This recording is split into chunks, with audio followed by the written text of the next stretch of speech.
let's talk about skin shrinkage. And I know you have lots of expertise in this area, and this is something that so many people, if they don't know about this, they're going to want to know about it, because we know there's been a lot of buzz about liposuction and getting rid of the fat, but then there's a lot of extra skin. So I want you to share, what exactly is skin shrinkage?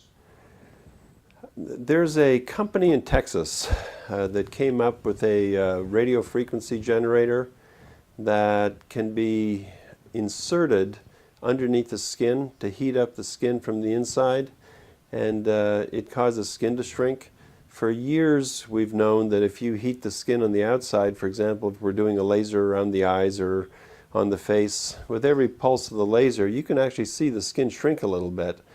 But there are parts of the body, like the arms and the tummies and non-facial areas, where it wouldn't be appropriate to burn the skin from the outside, because you wouldn't heal very well. You'd heal with a scar.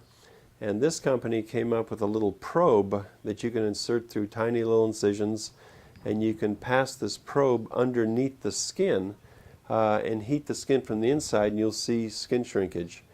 And the reason that this company's tool, I think, is very effective is that it has a very, very precise way of measuring the temperature both internally and externally with a monitor. And if you heat that skin to about 60 degrees on the inside and don't exceed 42 degrees on the outside, the skin will shrink and you won't cause any burns. And if you just let it go up to 65, 70, you'll burn it. If it's 50, 55, nothing will happen. So there's a very precise range that we found that is necessary to achieve to get that skin to shrink.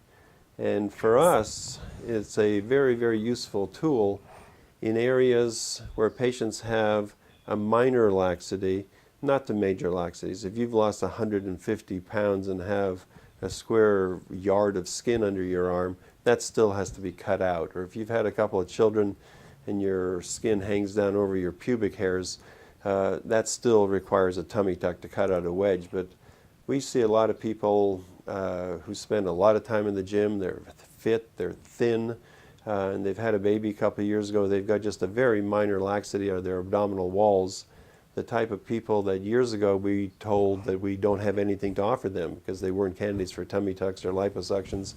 And now we can do this radio frequency procedure and tighten that abdominal skin and get a significant improvement with very little downtime, because they're very tiny little incisions. We're not putting the person out for a while.